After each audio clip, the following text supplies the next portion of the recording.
दादी की पहली सैलरी। संजय ड्राइंग रूम में बैठकर टीवी देख रहा था। दीपा और सरला देवी दोनों किचन में थे।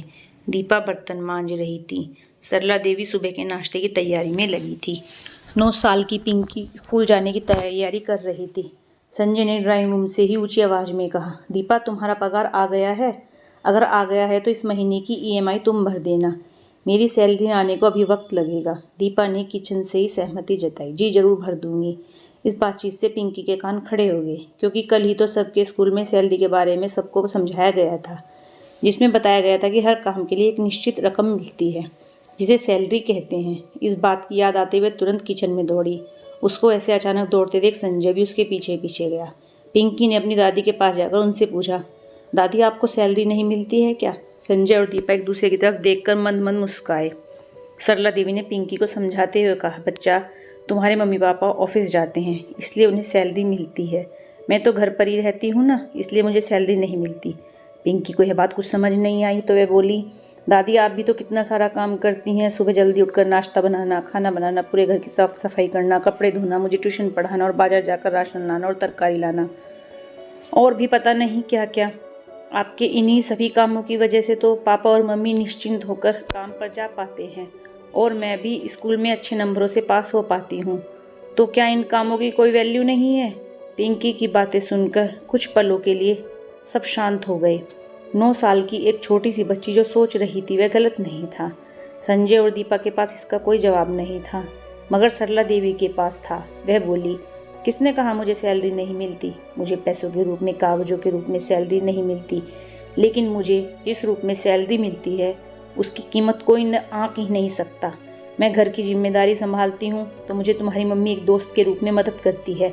तुम्हारी मम्मी की दोस्ती मेरे लिए वह सैलरी है। मुझे पैसों की ज़रूरत होती है और मैं तुम्हारे पापा को बोलती हूँ तो बिना यह जाने कि मैं उनका क्या करूँगी, वह मुझे झट से पैसे निकाल कर दे देते हैं। तुम्हारे पापा का यह विश्वास मेरी सैलरी है, और तुम जो मुझे इतना प्यार करती हो, मेरे बारे में इतना सोचती हो, वह तो मेरा बोनस है। अब बताओ क्या मुझे किसी से कम सैलरी मिलती है? दादी की बातें सुन पिंकी खुश होकर दादी के गले से लगते हुए बोली, अरे वाह दादी, आप तो बहुत अमीर हैं। सबके चेहरों पर बड़ी मुस्कान आ गई। दीपा सरला देवी के पास आई, उनका हाथ पकड़कर बोली, मम्मी जी हमने कभी इस बारे में सोचा ही नहीं, लेकिन आपको कभी इस बारे में विचार नहीं आता कि आपको भी सैलरी मिलनी चाहिए कभी कभार, वह भी जब तुम लोगों को कुछ खरीद कर देना होता है तब थोड़ा सा बुरा लगता है? सरला देवी ने हिचकिचाते हुए कहा। पिंकी बीच में ही बोल पड़ी, तभी तो मैं आपसे कह रही थी दादी आप ट्यूशन शुरू कर दीजिए। संजय और दीपा सरला देवी की तरफ देखने लगे। यह क्या माजरा है मम्मी? संजय ने पूछा। अरे कुछ नहीं बेटा, ये पिंकी तो बस बातें बनाती है। सरला देवी ने बात को टालने की कोशिश की। नहीं पापा, मैं आपको पूरी बात बताती हूँ। मेरी फ्रेंड रिंकू है ना, उसकी मम्मी एक बार मुझसे पूछ रही थी कि तुम हमेशा क्लास में अव्वल आती हो, हर विषय में अच्छे मार्क्स आते हैं, तुम कौन सी ट्यूशन क्लास से ट्यूशन लेती हो? मुझे भी बताओ ताकि रिंकू को भी वहीं भेज सकूं। जब मैंने उनसे कहा कि मुझे तो मेरी दादी ही पढ़ाती हैं तो उन्हें बहुत आश्चर्य हुआ। फिर अगले दिन वो हमारे घर भी आ गई थी और दादी से मिलकर उन्हें रिंकू और उसके साथ 3-4 और बच्चों को ट्यूशन देने के लिए कह रही थी, लेकिन दादी ने मना कर दिया। दादी हाँ भी कैसे करती, उनके पास दिन भर इतना सारा काम जो रहता है। पिंकी ने सारी बात खुलकर कही। संजय बोला, अरे माँ आपको ट्यूशन पढ़ाना चाहिए, यह बात तो पक्की है कि आप पढ़ाती बहुत अच्छा हैं। देखिए मुझे भी तो आपने ही पढ़ाया था, उसी की बदौलत मैं इतनी अच्छी नौकरी पर हूँ आज। और रही बात घर के कामों की, तो उसके लिए हम एक काम वाली रख लेंगे, आप अपना वक्त ट्यूशन पढ़ाने के लिए दीजिए।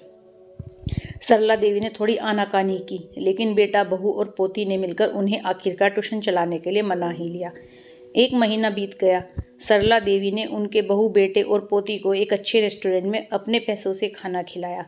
उस दिन सरला देवी की आंखों में रिश्तों की कमाई के साथ अपनी पहली कमाई की खुशी और संतोष चमक रहा था। दोस्तों, माना कि जीवन में पैसा ही सब कुछ नहीं होता, लेकिन थोड़ा सा पैसा जो अपनों के लिए खर्च किया जाए और उससे जो खुशी मिलती है, उसकी बात ही कुछ और होती है। कहानी पसंद आई तो चैनल को लाइक करो, सब्सक्राइब करो। धन्यवाद।